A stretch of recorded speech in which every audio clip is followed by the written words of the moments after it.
Dieu n'a jamais dit que le chemin serait facile, mais il a promis de marcher à nos côtés à chaque pas de notre parcours. Les épreuves que nous rencontrons sont des opportunités de grandir, de nous fortifier et de puiser notre force en lui. Alors, ne perdez pas courage, car vous n'êtes jamais seul dans vos combats. Amen. Sois élevé, Seigneur.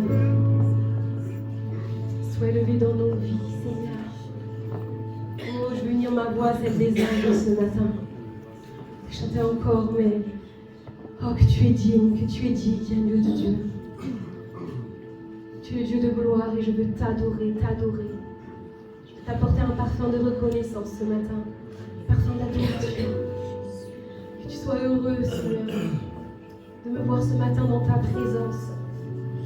Que tu sois heureux de me voir te louer, que tu sois heureux de me voir dans la reconnaissance. Alléluia.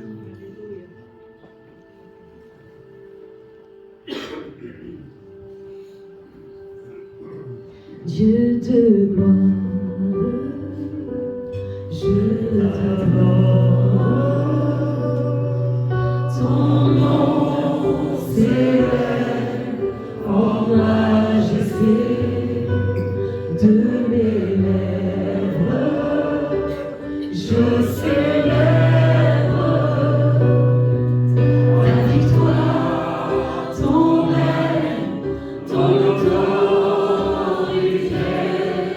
Digne es-tu, agneau de Dieu.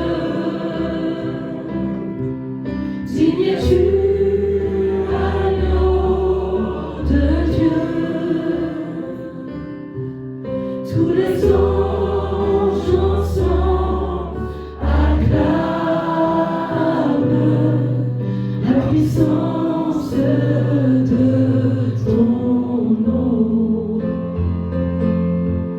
Digne es-tu, agneau de Dieu.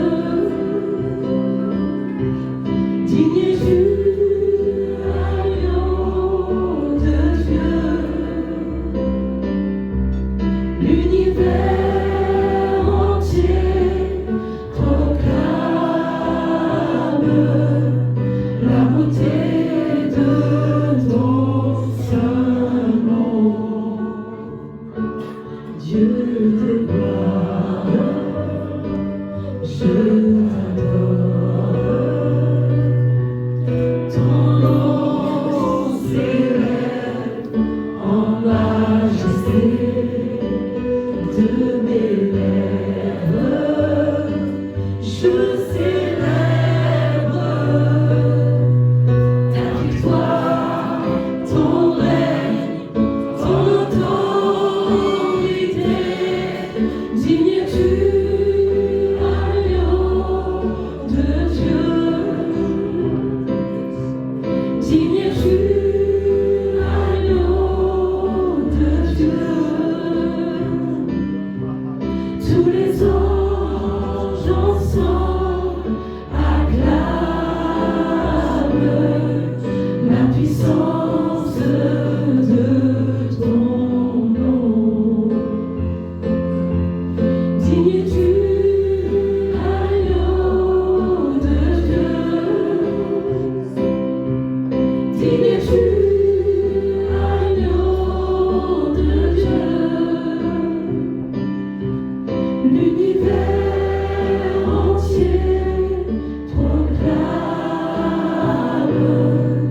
la beauté de ton saint nom. Dieu de gloire, je t'adore. Ton nom s'élève en majesté de mes lèvres. Célèbre la victoire du Seigneur. Je célèbre sa victoire. Son règne, son autorité. Digne es-tu, agneau de Dieu.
Alléluia, oui, merci.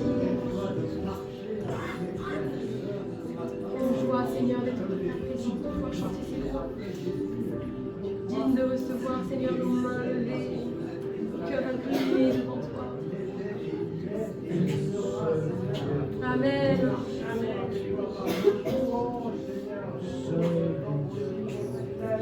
Alléluia, reçois la louange. Agneau de Dieu, tu es digne, tu es digne.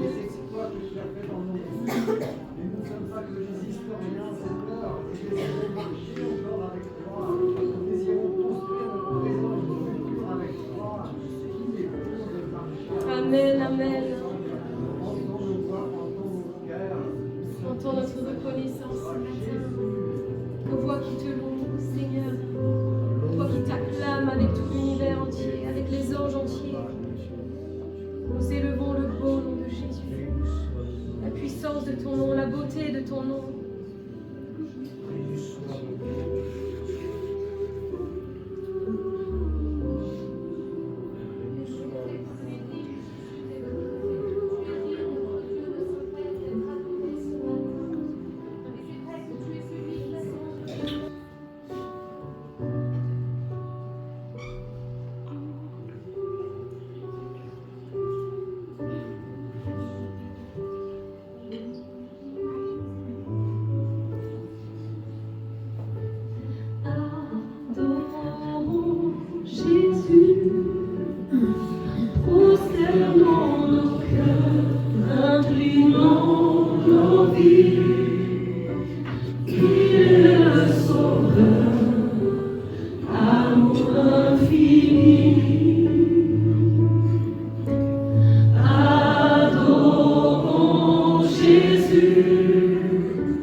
Roi des rois, te reconnaître suprême autorité, roi souverain. Tu as été le roi qui a été crucifié par amour pour nous, mais tu as été ressuscité et tu es glorifié, Seigneur. Ce matin, tu mérites nos acclamations, tu mérites nos louanges, parce que nous sommes tes sujets. Et pourtant, sur nous, tu fais couler ton amour et ta paix, tes grâces et tes bénédictions. Oh, quelle joie de t'appartenir à toi, le roi des rois si bon avec nous. Oh, tu es digne d'être élevé ce matin, Jésus. Amen, amen, amen. Digne d'être loué, Seigneur. Alléluia. Pose-toi les honneurs ce matin. Pose-toi la louange de mon cœur, Seigneur. Amen. Je vais demander aux frères qui ont été désignés de s'approcher pour la Sainte Seine, mais je voudrais que nous puissions élever la voix tous ensemble pour louer ce roi. Il est le roi des rois, il est celui qui a été crucifié, mais il est celui qui est ressuscité, il est celui qui est présent ce matin. Et quels que soient les défis qui nous attendent cette année, il est celui qui est capable de se tenir à côté de nous, que ce soit dans la maladie, que ce soit dans la souffrance, que ce soit dans la joie, pour nous accompagner, pour nous rendre victorieux. Alors nous voulons élever son nom, nous voulons le glorifier, nous voulons le remercier, nous voulons lui dire qu'il est notre espoir, comme nous l'avons chanté ce matin. Seigneur, nous voulons élever ton nom, nous voulons proclamer ta grandeur, ta majesté ce matin. Nous voulons réaliser que tu es ce roi qui est là, Seigneur, et que nous sommes tes sujets. Seigneur, tu as tout vaincu, non pas pour toi, mais pour nous, Seigneur. Et nous sommes convaincus que tu seras avec nous, tu seras à côté de nous, Seigneur. Tu es celui qui va nous accompagner tous les jours de cette nouvelle année, celui qui nous soutiendra, qui nous relèvera, celui qui va nous restaurer. Seigneur, c'est pour ça que nous nous prosternons devant toi ce matin, que nous t'élevons, que nous te louons. Oh, nous bannissons la crainte, nous repoussons la peur, Seigneur. Et quel que soit ce qui nous attend, nous savons que nous avons un grand roi, nous avons un roi victorieux, nous avons un roi rempli d'amour, un roi qui sait nous apporter la paix lorsque tout est troublé et qui nous donne la joie lorsque tout est sombre. Louange et gloire à toi, Seigneur. Nous te louons ce matin, nous t'adorons. Amen, alléluia. Voilà, je vais demander à ceux qui sont baptisés par l'immersion de se mettre debout. C'est ce verset de la Bible que je veux rappeler ce matin. La Bible dit simplement les bontés. Voici ce que je veux me rappeler. Voici ma raison d'espérer. Les bontés du Seigneur ne sont pas épuisées. Il n'est pas au bout de son amour. Sa bonté se renouvelle chaque matin. Et ta fidélité est grande, Seigneur. Voilà, donc nous voulons nous rappeler que Jésus est mort à la croix pour que les bontés de l'Éternel vis-à-vis de chacun d'entre nous ne s'épuisent pas. Et au début de cette année, nous croyons que son amour, sa bonté va encore se renouveler pour chacun d'entre nous. Amen. Nous voulons continuer à le louer, à l'adorer, tandis que les frères vont passer avec le pain et le vin. Amen.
Tu es la résurrection et la vie, Seigneur.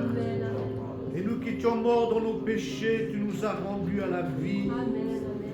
Aujourd'hui, nous sommes le peuple aimé de Dieu. Tu nous aimes d'un amour véritable, inconditionnel. Malgré nos erreurs, malgré nos manquements, Seigneur, tu es là dans ce lieu et tu veux nous bénir chacun d'entre nous. Tu veux nous renouveler et tu nous entoures de tes bras d'amour en nous disant que tu nous aimes d'un amour véritable. Qui est semblable à toi, Seigneur? Qui est semblable à celui qui est descendu du ciel, qui est monté sur la croix et qui nous a aimés de tout son cœur, de toute son âme, de toutes ses forces? Comment oublier ton amour? C'est ce matin, je veux me rappeler de l'amour du Seigneur dans mon cœur. Oui, tu as rebâti nos vies. Nous étions des ruines, mais aujourd'hui, nous sommes le peuple vainqueur de Dieu. Et Seigneur, nous avons certainement passé par des moments difficiles dans cette année qui a passé, mais tu nous as gardés debout. Tu nous as gardé la tête haute, parce que notre Dieu est vainqueur en toutes choses. Et Seigneur, tu as des nouveaux projets dans cette année nouvelle pour chacune de nos vies. Et nous voulons, Seigneur, nous mettre au bénéfice du sang de l'agneau. Seigneur, couvre nos cœurs, couvre nos vies, enseigne-nous ta volonté, donne-nous le discernement dont nous avons besoin pour te suivre pas à pas. Oui, nous avons besoin de voir la gloire de Dieu au milieu de son peuple. Nous avons besoin de voir des miracles s'accomplir. Nous avons besoin de voir des âmes être libérées des chaînes du péché, parce que notre Dieu ne change pas. Il est éternel, il est Seigneur, il est roi, il est le maître de toutes choses. À toi la gloire. Oui, nous avons la foi, mais il nous manque, Seigneur, de te voir à l'œuvre. Alors agis ce matin, bénis mon frère, bénis ma soeur, qui sont venus peut-être fatigués de la vie, lassés, mais tu es là ce matin et tu nous bénis, agneau de Dieu. Mon âme loue l'Éternel et n'oublie aucun de ses bienfaits. À toi la gloire ce matin. Sora maleweta, shura maiko romai, zora lido ko, mandala waita, Seigneur, ce lieu est un lieu saint, parce que tu es là ce matin. Alléluia. Shoramanda. Malewe kala. Lora la shaika. Olaida. Shoramanta ida. Lora. Shoramanta. Ola so. Manda so.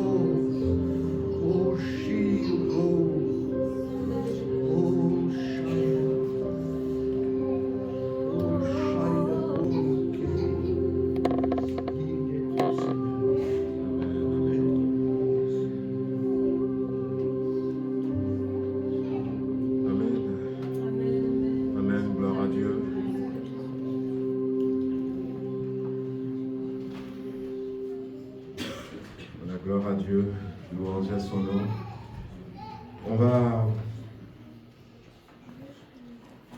passer aux annonces et puis aux offrandes en même temps. Les annonces vont défiler. Voilà, bienvenue pour ceux qui sont avec nous pour la première fois. Donc j'ai vu un ami derrière là, c'est la première fois que je le vois. Peut-être qu'il y a d'autres personnes qui sont là. En tout cas, si vous êtes là pour la première fois, soyez les bienvenus. Voilà, donc est-ce que vous pouvez simplement vous manifester pour que nous puissions vous souhaiter une bonne... Voilà, donc il y a l'ami qui est là derrière. Nous sommes heureux, nous sommes contents donc, de vous avoir avec nous.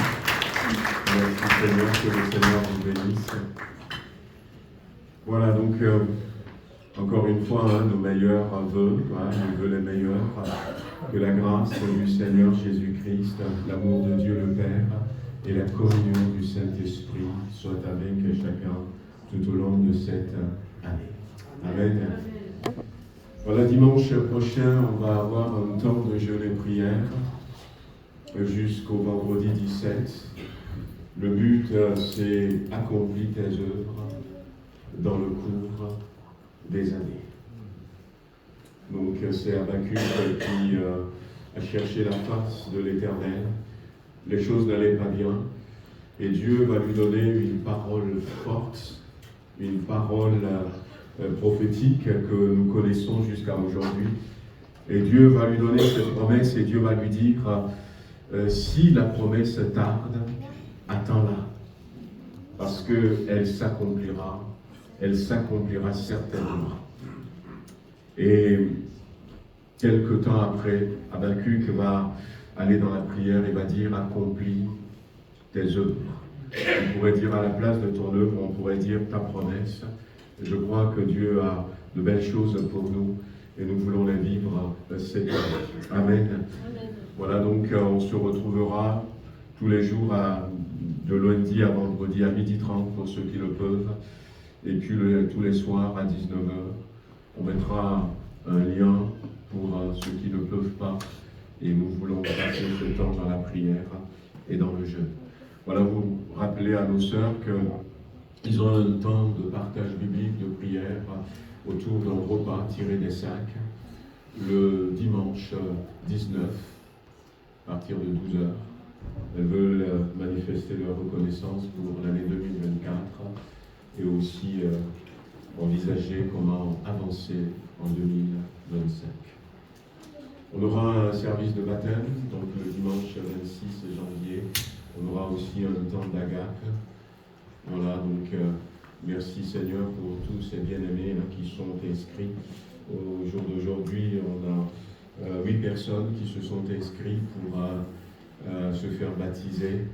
Voilà, on continue un peu la formation, la préparation, et puis on va voir combien on va pouvoir baptiser au mois de janvier. Et je sais qu'il y a d'autres personnes qui sont aussi en attente, et on veut commencer en même temps. Voilà, donc c'est fini pour les annonces de ce matin. Que le Seigneur nous bénisse maintenant à l'écoute de sa parole. J'espère que je ne vais pas être long. Comme je disais tout à l'heure, je voudrais revenir un peu sur les vœux ce que le Seigneur nous a dit pour 2025. Ce sont des choses que le Seigneur nous a dit. Je crois qu'il y a d'autres choses encore que le Seigneur voudrait rajouter. On veut revenir sur ces choses. Et quand je considère un peu tout ce que le Seigneur nous avait dit, ce matin je pensais, et puis je me dis, il faut que je donne à cette prédication le titre de Debout, Sainte Cohorte. Alors comme c'est le titre d'un cantique, il n'est pas vieux, ça date de 1858. Voilà, donc j'ai demandé à mes bien-aimés si on peut prendre pour commencer ce beau cantique qui nous invite à nous mettre debout. Si vous voulez vous mettre debout, ça résume un peu la pensée de ce que le Seigneur attend de son Église en 2025. Une Église qui se met debout, une Église qui suit le roi des rois, une Église qui tient fermement la croix dans sa main.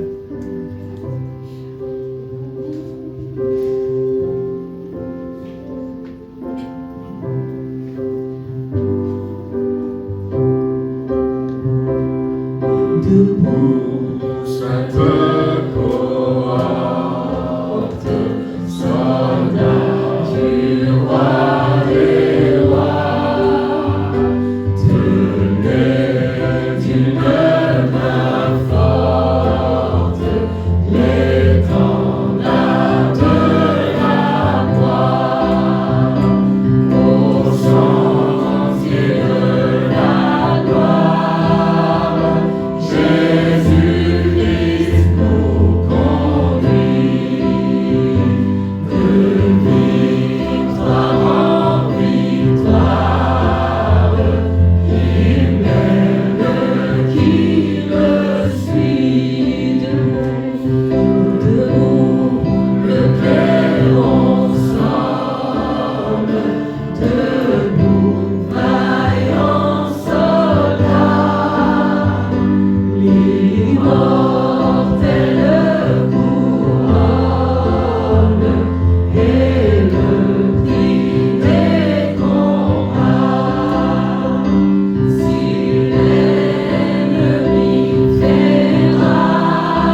pour que nul ne défaille.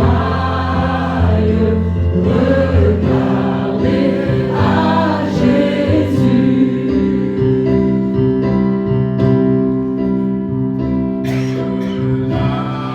Mur invincible, soldats revêtez-vous. Le triomphe est possible pour qui lutte à genoux. Debout, debout encore, lutter jusqu'au matin. Déjà brille l'aurore à l'horizon lointain. Bientôt jetons nos armes au pied du roi des rois.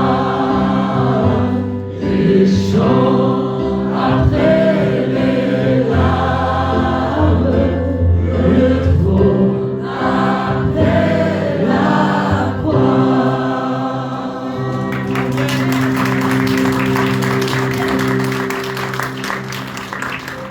Amen. Merci Seigneur. Merci à nos sœurs. Oui, debout, sainte cohorte. Et voilà, comme je disais, ce chant qui a été composé en 1858, ça est encore d'actualité. Là, je n'ai pas touché. Voilà, est encore d'actualité. Voilà, donc tenons d'une main forte. Je crois que à travers tout ce que le Seigneur nous a dit pour 2025, ce qu'il attend de nous, c'est que nous restions debout. C'est que nous puissions nous mettre debout pour ceux qui sont assis. Et c'est que nous puissions rester fermes parce que Dieu va manifester sa gloire. Dieu veut manifester sa gloire. Et ça fait depuis 2023 que le Seigneur a commencé à agir. On voit des balbutiements et le Seigneur veut intensifier son action, sa gloire. Nous voulons prier tout à l'heure en disant, Seigneur, amplifie tes actions dans ma vie, continue de te glorifier dans ma vie. Seigneur, utilise-moi en 2025, donne-moi de me mettre debout pour toi. Amen. Et cette année 2025, comme j'avais dit, c'est l'année qui pourrait, dans un premier temps, ouvrir à la voie à une saison de guerre extrême. Une saison de guerre extrême. Alors une saison, ce n'est pas une année. Dans une saison, il peut y avoir plusieurs années. Mais sur le plan spirituel et sur le plan physique, sur le plan séculier, les choses vont s'intensifier. Parce que Dieu veut manifester plus sa gloire, l'ennemi va réagir. L'ennemi va réagir. Mais nous n'avons pas besoin d'avoir peur parce que Jésus a déjà remporté la victoire. Amen. Jésus a déjà remporté la victoire. L'apôtre Paul nous dit que nous marchons, mais nous ne marchons pas comme de simples personnes, même si nous allons au travail, si nous venons à l'église, nous avançons comme une armée. Une armée qui revient de la victoire. Et Jésus-Christ est devant. Et nous sommes dans cette armée. Et il va dire, gloire soit rendue à Dieu qui nous associe à la victoire de Christ. Jésus revient de ce combat, de cette bataille. Et l'ennemi qui a été vaincu, c'est le diable. Nous sommes dans le livre de Josué cette année, et nous serons également dans le livre d'Esther. Ces deux livres vont beaucoup nous parler parce que dans le livre de Josué, ça va être la conquête. Prendre ce que Dieu nous a donné. Prendre ce que Dieu nous a donné prendre ce territoire que Dieu nous a donné. Et ce territoire, c'est notre santé, c'est notre mariage, c'est notre travail, c'est nos enfants, c'est nos parents, c'est la ville où nous sommes. Dieu nous a donné ce territoire. La Bible dit dans le psaume 2, « Demande-moi, je te donnerai les nations pour héritage et les extrémités de la terre pour possession. » Et nous voulons récupérer toutes ces choses. C'est l'année où nous allons dire assez à l'ennemi et prendre ce qui nous appartient. Le livre de Josué nous parle de grands exploits. D'ailleurs, le Seigneur a donné 2 versets parce qu'il va dire, il pourrait même y avoir une courte guerre nucléaire dans cette saison qui s'ouvre devant nous. Mais il a dit, je serai à vos côtés comme un vaillant guerrier. Alors ce thème vaillant guerrier a été utilisé pour la première fois dans Exode chapitre 15. Dans Exode chapitre 15. Et dans Exode chapitre 15, pour ceux qui peut-être se rappellent, le peuple de Dieu est sorti de l'Égypte. Et finalement, après sa sortie de l'Égypte, Pharaon avait pris 600 chars d'élite et puis toute l'armée égyptienne et a poursuivi le peuple de Dieu pour l'empêcher d'aller plus loin. Et c'est là où Dieu va séparer la mer Rouge. Ne croyez pas ceux qui peut-être veulent remettre en question ce miracle. Dieu a séparé la mer Rouge.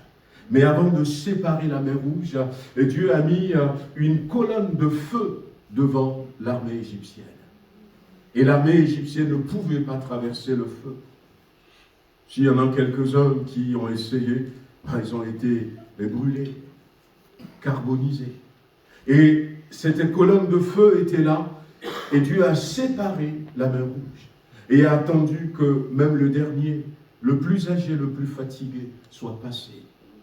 Et puis après, la colonne de feu était partie, et l'armée égyptienne a osé quand même rentrer dans la mer pour poursuivre. Et la mer s'était refermée, et ils ont été malheureusement noyés.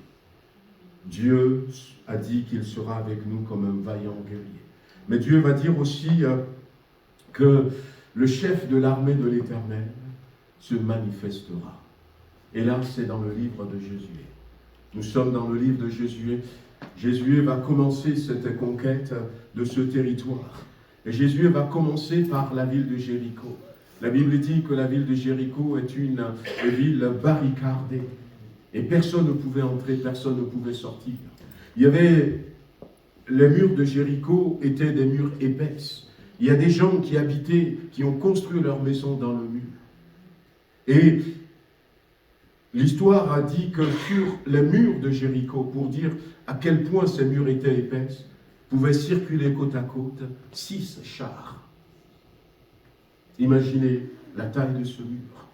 Et Josué allait commencer par la ville de Jéricho, la conquête. Et puis dans Josué chapitre 5, un matin, alors qu'il s'était écarté du peuple, il était dans la prière, dans la méditation, se demandant comment est-ce qu'il va faire. Il voit un homme avec une épée à la main.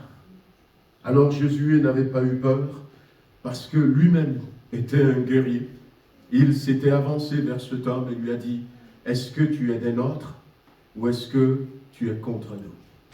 Et cet homme n'a pas répondu, il a dit, « Je suis le chef de l'armée de l'Éternel. » Est-ce que c'est Michael? On ne sait pas, avec précision. Certains supposent. Mais Dieu nous dit que dans ces moments, dans cette saison qui s'ouvre devant nous, non seulement lui sera avec nous comme un vaillant guerrier, mais le chef de l'armée de l'Éternel sera à nos côtés. C'est pour ça que nous avons besoin de nous mettre debout. De nous mettre debout comme nous l'avons chanté tout à l'heure. Le clairon sonne. Et Jésus veut nous conduire au sentier de la gloire. Et même si l'ennemi redouble d'efforts, eh bien nous savons que nous pouvons compter sur la grâce de notre Seigneur. le Seigneur est là, il sera là, à côté de nous. Nous serons cette année aussi dans le livre d'Esther. Ces deux livres, Josué, Esther, le livre d'Esther. Et dans le livre d'Esther, qu'est-ce qui s'était passé pour ceux qui ne connaissent pas? Le peuple de Dieu vivait tranquillement. Et puis à un moment donné, il y a eu un nouveau Premier ministre dans ce grand royaume, le royaume d'Artaxerxès. Et Esther était devenue la reine de ce roi. Esther faisait partie du peuple de Dieu. Je ne vous raconte pas les détails, vous pouvez lire ça dans la Bible. Et puis le roi va nommer un nouveau Premier ministre qui s'appelle Aman. Et Aman, cet homme, avait de la haine contre le peuple de Dieu. La Bible dira qu'il est agagite. Et on trouve l'histoire du roi Agag dans 1 Samuel chapitre 15. Comment le peuple de Dieu a attaqué et a tué. C'était même le prophète de Dieu Samuel qui finalement va tuer le roi Agag. Et Aman est descendant d'Agag. Et Aman avait une haine mortelle contre le peuple de Dieu. Et Aman a décidé de faire au roi un papier, un décret, voilà une loi, aujourd'hui on pourrait dire.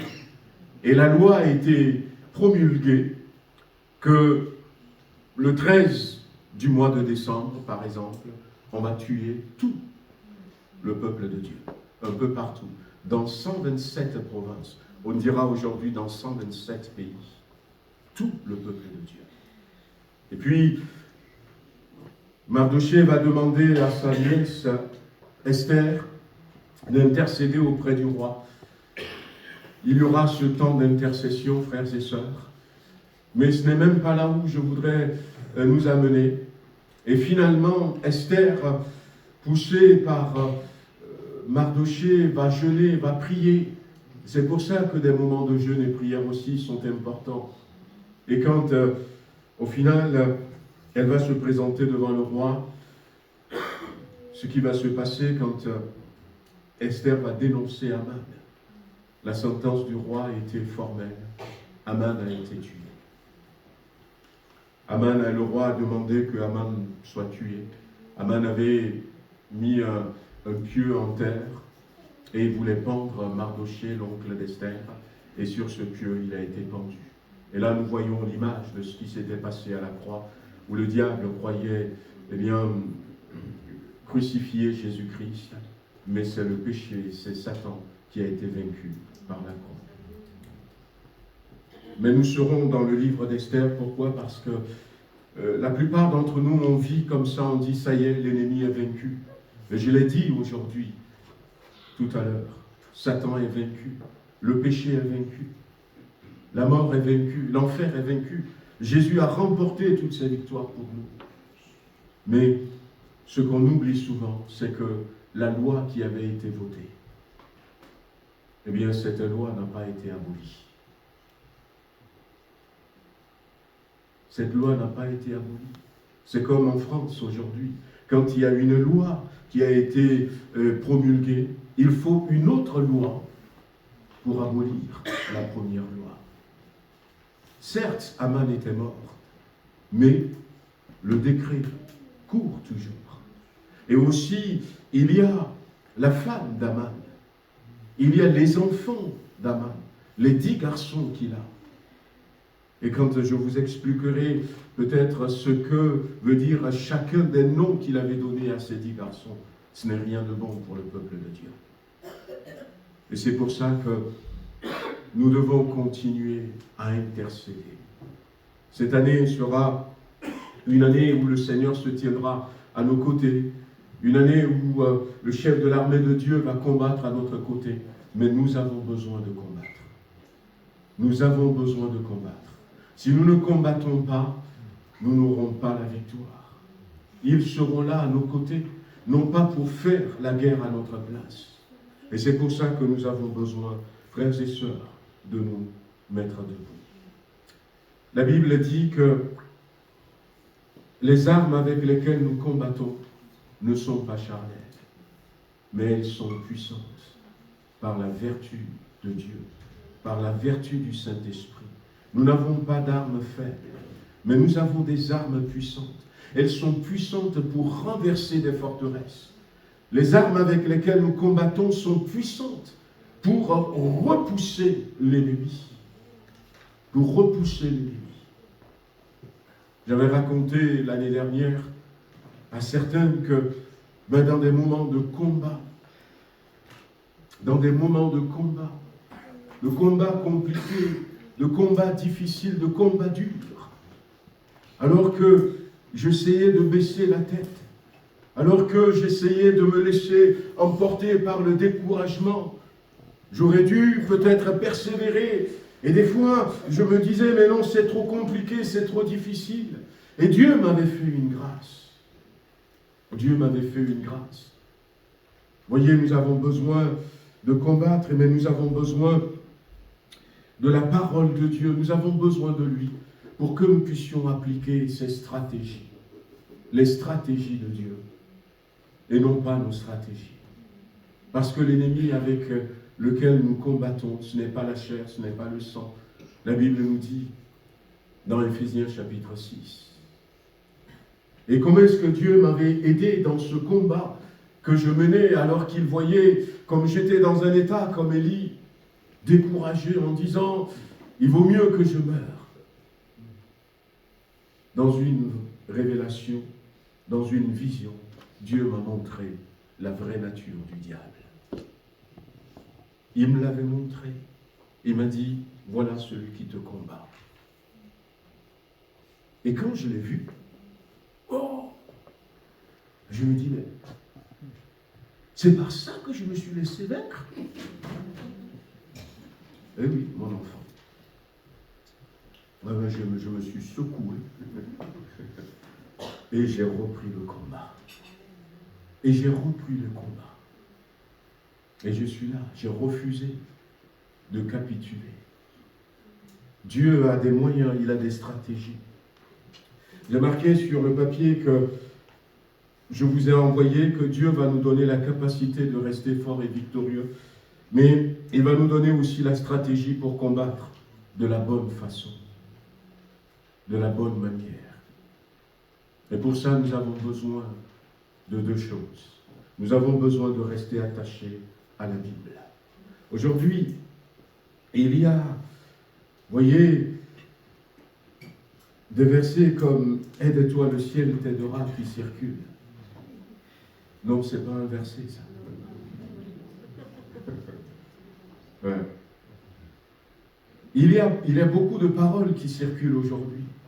Et on les prend des fois pour des paroles de Dieu, parce que nous ne sommes pas attachés à la Bible. Il y a des choses qui sont dites quand on fait des formations de management. On nous dit des choses, on dit par exemple, c'est toi qui maîtrises ton sujet. Les gens qui sont devant toi, eh bien, ne savent même pas si tu as fait une erreur ou si tu n'as pas fait une erreur. Alors quand tu t'adresses à ces personnes-là, même si tu as fait une erreur, continue avec conviction. Et beaucoup de pasteurs peuvent utiliser cette stratégie. Et surtout sur les réseaux sociaux. Et des fois, on entend des choses. Des fois, on voit des choses. Et des fois, on va prendre peut-être 1 litre d'eau et on va y mettre simplement une demi-goutte de poison. Et on ne se rend pas compte. On ne se rend pas compte. Il y a toutes sortes de doctrines. Il y a toutes sortes de paroles. Il y a toutes sortes de comportements. Mais restez attachés à la parole de Dieu. Quand nous sommes attachés à la parole de Dieu, quand eh bien, même nous écoutons ces choses, le Saint-Esprit nous remet sur le bon chemin. Le Seigneur avait dit quelque chose aussi, et j'aimerais revenir là-dessus,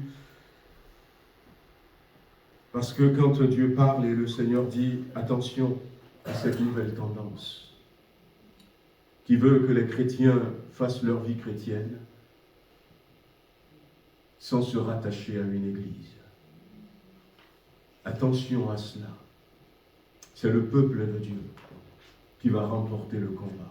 Il y a des victoires que nous allons remporter seuls, mais il y a des victoires que nous allons remporter en tant qu'Église. Lorsque Élie, j'ai donné cet exemple tout à l'heure, était découragé, Élie voulait mourir, Dieu lui a donné rendez-vous à Horeb. Et Horeb, c'est aussi un symbole de l'Église de Dieu. C'est comme si Dieu nous disait, à travers cette expérience d'Élie, ne vous séparez pas. Et même dans le Nouveau Testament, dans Hébreux chapitre 10, Hébreux chapitre 10, le verset 25,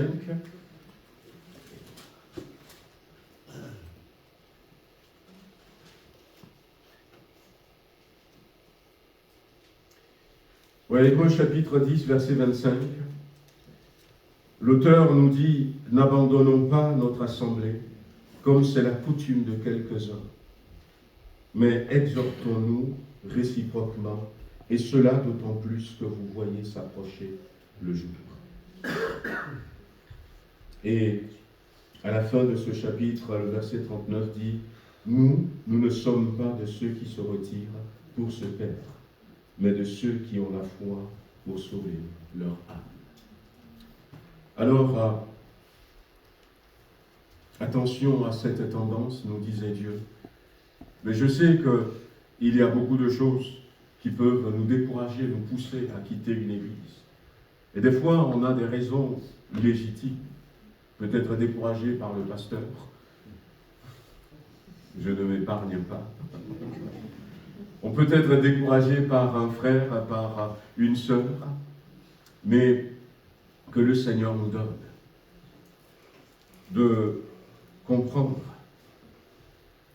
que rester ensemble va nous rapporter plus que se séparer.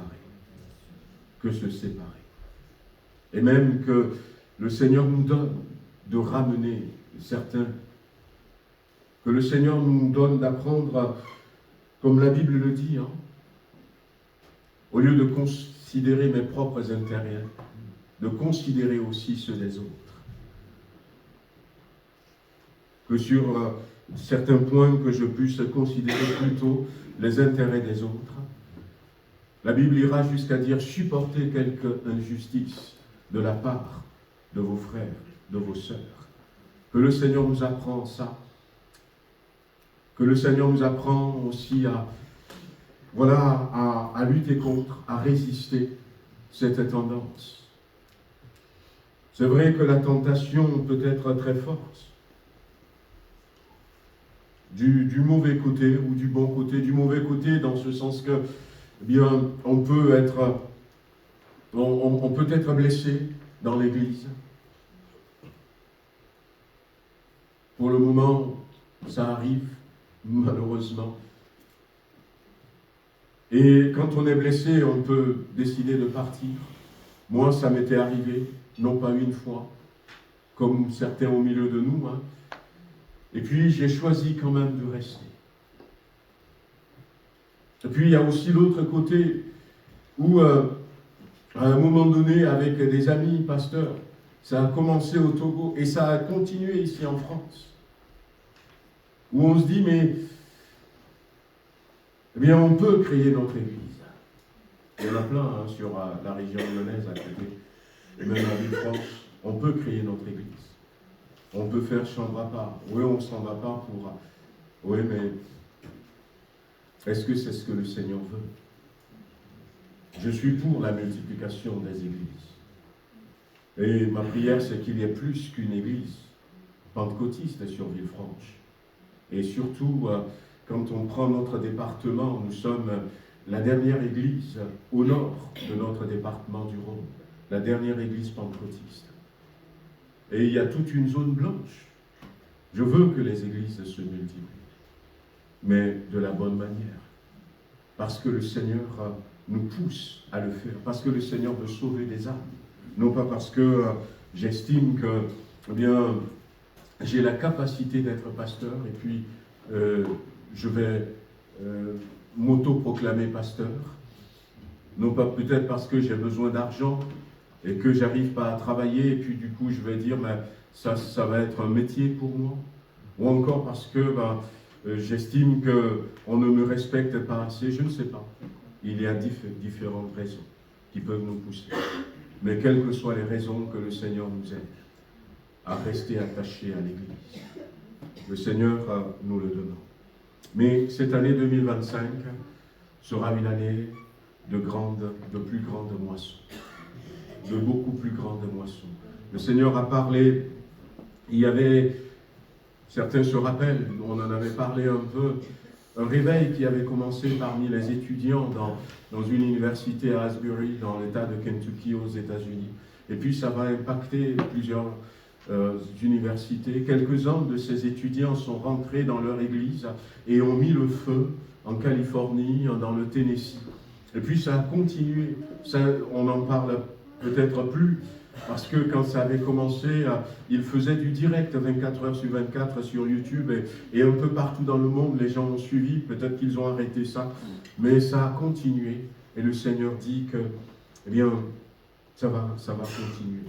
Qu'il veut visiter spécialement les jeunes cette année. Des jeunes, et j'avais marqué, des jeunes évangélistes seront suscités par Dieu pour vivre une vie de sainteté et propager la parole de vérité. Nous, notre responsabilité serait de prier pour ces jeunes, serait d'équiper ces jeunes de la bonne manière, de les soutenir, de les accompagner. Dieu veut utiliser les enfants, Dieu veut utiliser les jeunes. Et nous en avons, moi le premier, tout jeune. Voyez, donc, nous voulons rester à côté d'eux. Alors, cette année, il y aura des réconciliations. Il y aura des réconciliations. Dieu va guérir des blessures, des plaies qui sont là, des abus. Et Dieu va ramener des personnes qui peut-être se sont jurées de ne plus se parler. Dieu va les ramener. Dieu fait une grâce, Dieu fait en sorte qu'il y ait des réconciliations. Mais tout ça, ça nous parle aussi du retour de Jésus. Le frère disait tout à l'heure dans la prière, est-ce que Jésus va revenir cette année? On ne sait pas. Mais voyez, ça nous parle du retour de Jésus. On ne sait pas à quel moment le Seigneur va revenir.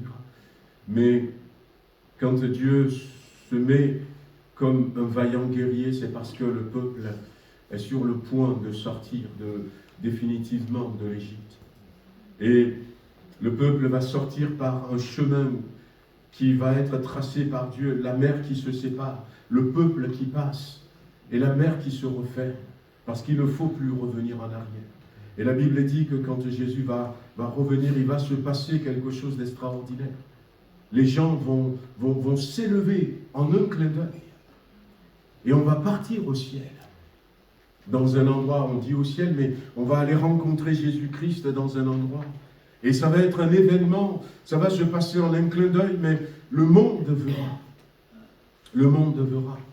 Et puis après, de cet endroit où on va rencontrer le Seigneur, on va aller dans le royaume de Dieu, le paradis qu'il a préparé pour nous. Donc, quand Dieu parle de vaillants guerriers, ça annonce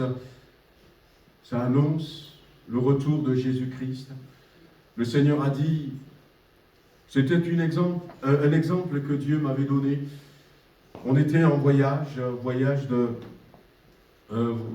comme on avait fait, on fait des voyages de découverte en Israël ou ailleurs. Et puis, dans ce rêve que le Seigneur m'avait donné, on devait partir d'une ville pour aller très loin dans une autre ville. Et on nous avait dit que le car va venir pour nous chercher. Soyez prêts, le car va venir. Et puis le car ne venait pas. Le car ne venait pas. Et puis, à un moment donné, le temps a passé. Certains sont partis se balader un peu dans les parages.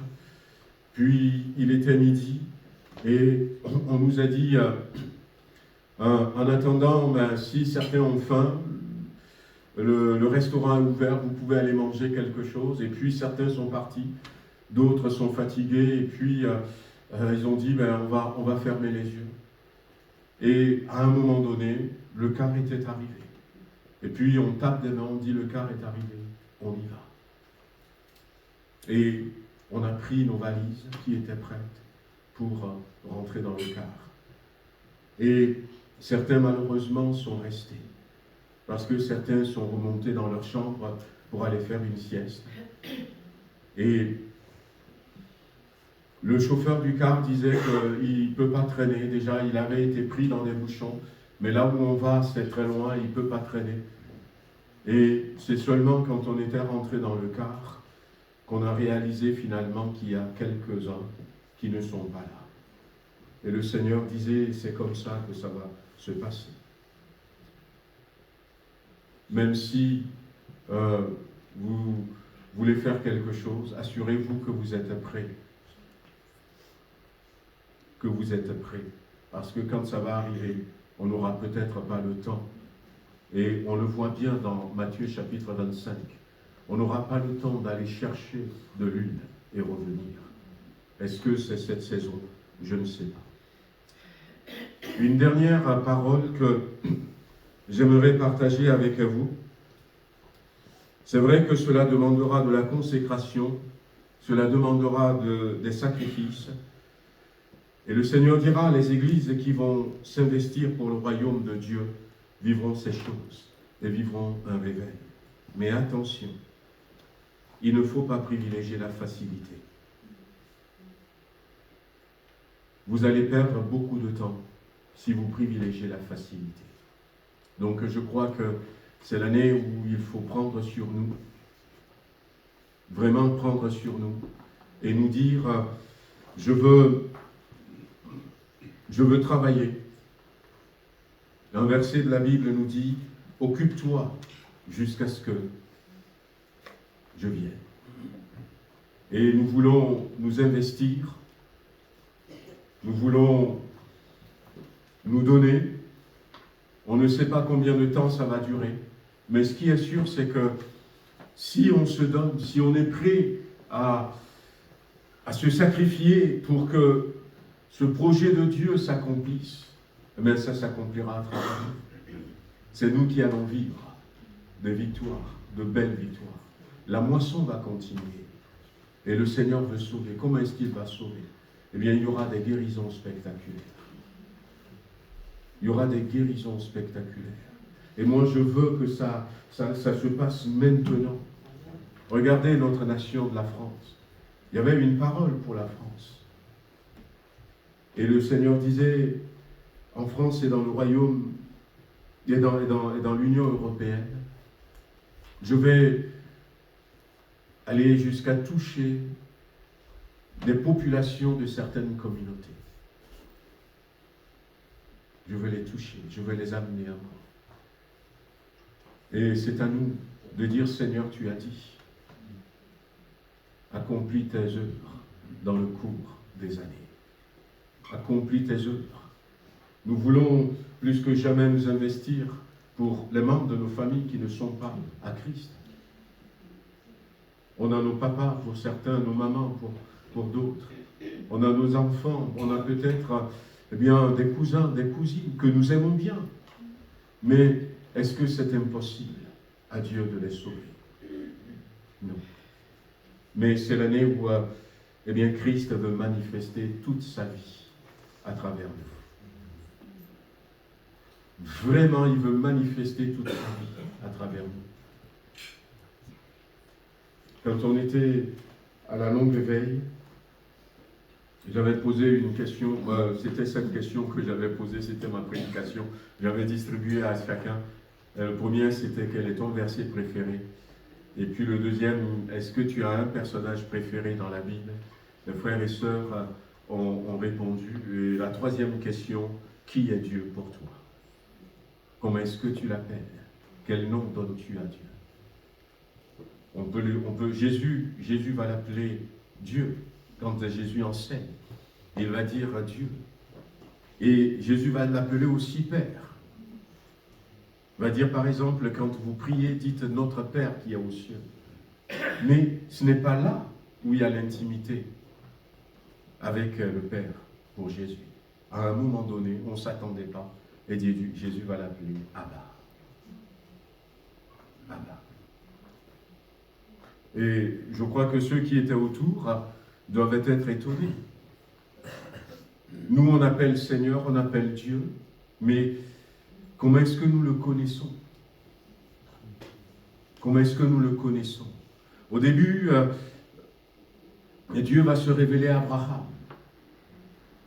Et Abraham, lui, va l'appeler dans un premier temps le Tout-Puissant. Ce n'était pas Dieu qui lui a donné ce nom, mais c'est Abraham qui va l'appeler le Tout-Puissant. Et puis après, Dieu va dire, je suis le Dieu d'Abraham, je suis le Dieu d'Isaac, je suis le Dieu de Jacob. Et dans Genèse chapitre 22, Abraham va l'appeler finalement Yahvé-Jiré. Et pourquoi il a appelé le Tout-Puissant? Il a découvert que ce grand Dieu qu'il a appelé et qui lui a dit, je vais te bénir, je ferai de toi une bénédiction, tout ça. Ce Dieu est tout-puissant. Mais même ce nom tout-puissant, après Job aussi va l'appeler tout-puissant. Naomi aussi va l'appeler tout-puissant. Dans l'Ancien Testament, c'est 3 personnes. Mais ils ne l'ont pas appelé. Tu vois, par exemple, je peux l'appeler tout-puissant. Mais pourquoi est-ce que je l'appelle tout-puissant? Parce que dans la Bible, il est appelé tout-puissant. Mais ce n'était pas le cas d'Abraham. Ce n'était pas le cas de Job. Ce n'était pas le cas de Naomi.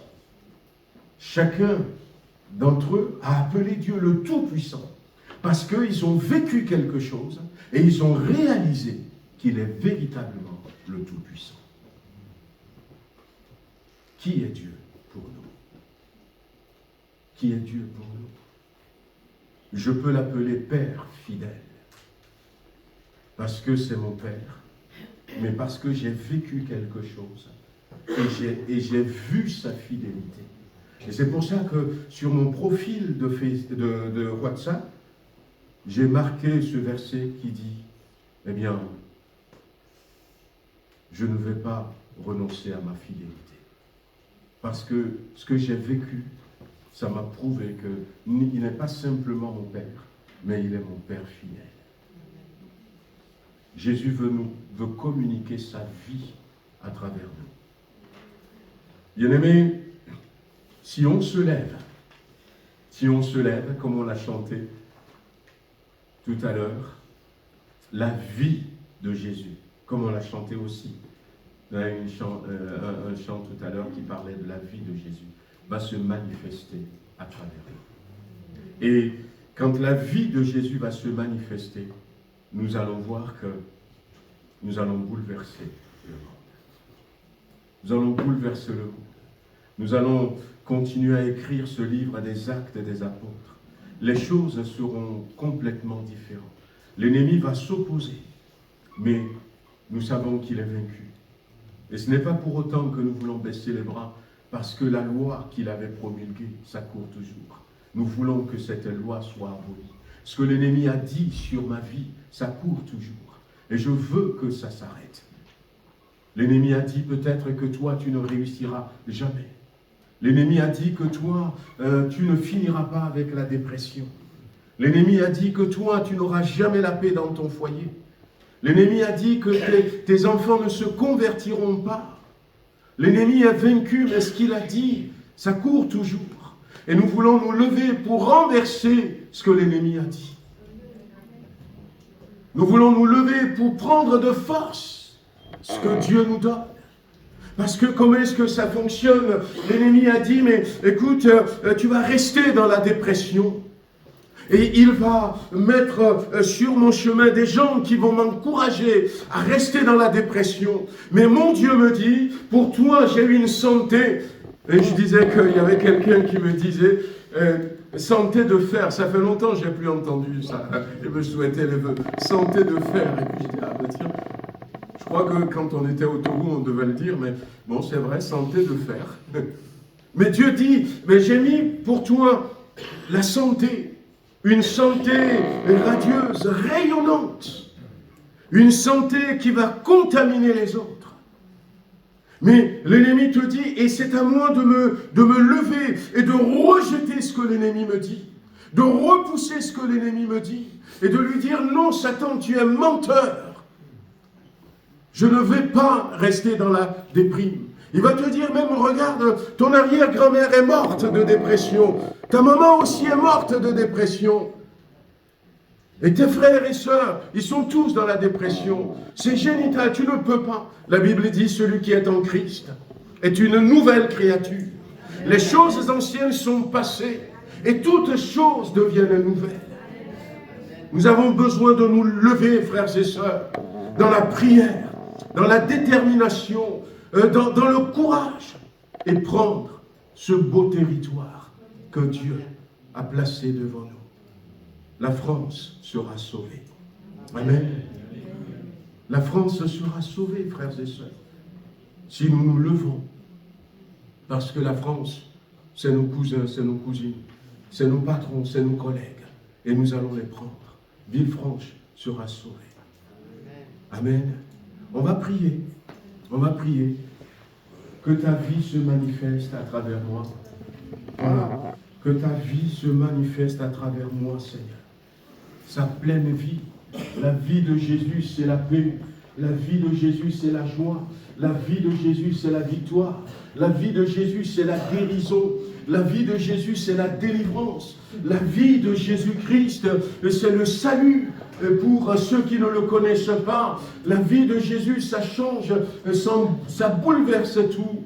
Et on veut que la vie de Jésus-Christ, nous soyons des canaux, des porteurs de la vie. Je veux que cette année, ta vie se manifeste à travers moi. Que ta vie se manifeste à travers moi. Nos bien-aimés vont reprendre ce chant, ce cantique qu'elles ont chanté tout à l'heure, qui parle de la vie. Et nous voulons prendre ce cantique comme une prière, comme le choix. Si Jésus est là, la santé est là. Si Jésus est là, la souffrance perd son essence.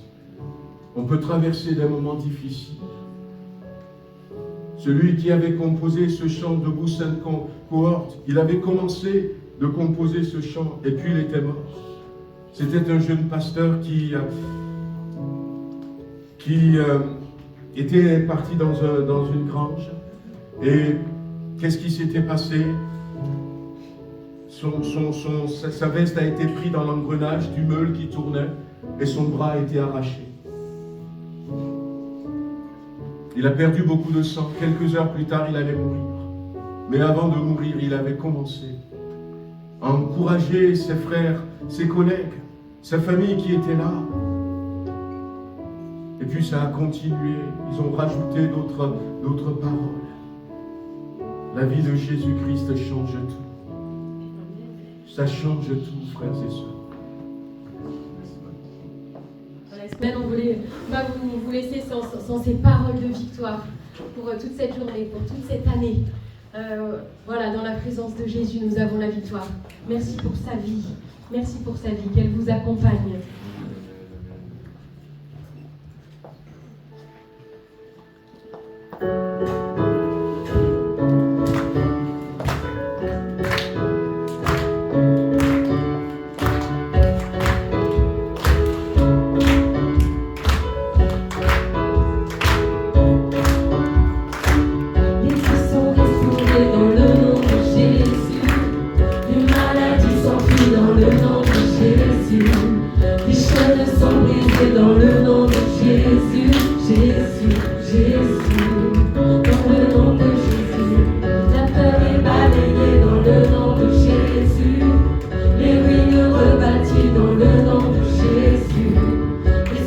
Retrouvé dans le nom de Jésus.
Dieu.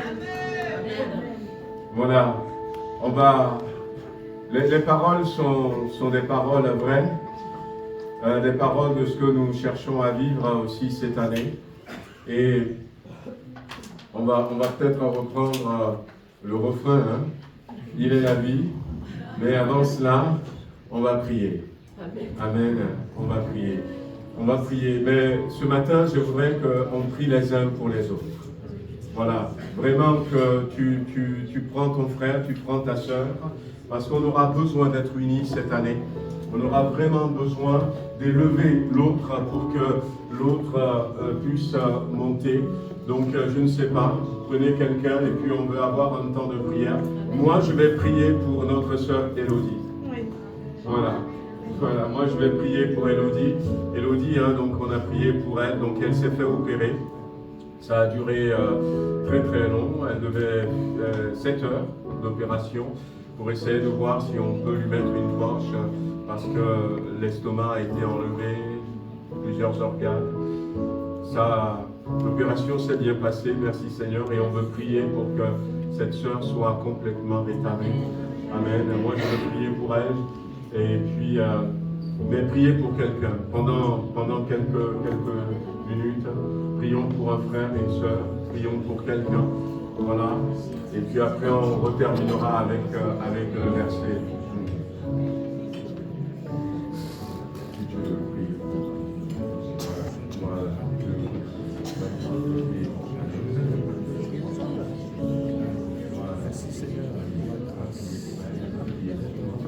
Priez pour quelqu'un, priez pour quelqu'un.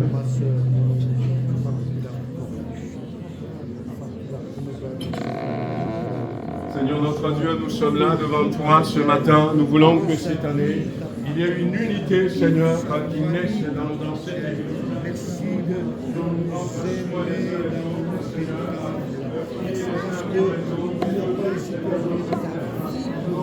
parce que tu nous aimes. À la gloire, mon Dieu, à toi la victoire dans nos vies, sur nos cœurs, mon Dieu, merci de nous unir ensemble dans l'amour fraternel, afin que nous soyons des vainqueurs en Christ. Nous voulons voir des victoires se manifester, s'accomplir au milieu de ton Église. Alors prions ensemble, mon Dieu, remplis-nous de ta vie, remplis le cœur de ton esprit. Nous avons foi et soif de toi. Viens, Seigneur, illumine nos cœurs. Alléluia, gloire à Jésus. Et nous sommes mon frère. Alléluia. Renouvelle-le ce matin. Oh Dieu d'amour, Dieu de l'espérance. Reviens-nous dans nos cœurs une espérance glorieuse. Nous te verrons tel que tu es.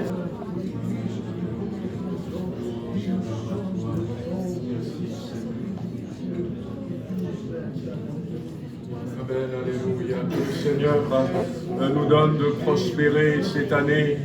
Que le Seigneur nous donne de progresser cette année. Que le Seigneur nous donne de vivre des guérisons cette année. De nouvelles et de belles expériences cette année. Que sa vie se manifeste à travers nous au nom de Jésus-Christ. Amen. Jésus est le chemin, la vérité, la vie. Sa parole est certaine, il est le grand je suis. Jésus est le chemin, la vérité, la vie. Il est toujours le même, il est la vie. Oh, oh, oh, oh, oh, oh, oh, oh. Il est la vie. Oh, oh, oh, oh, oh, oh, oh. Il est la vie. Alléluia, soyez bénis. Cette semaine, cette année, que la grâce du Seigneur soit avec vous.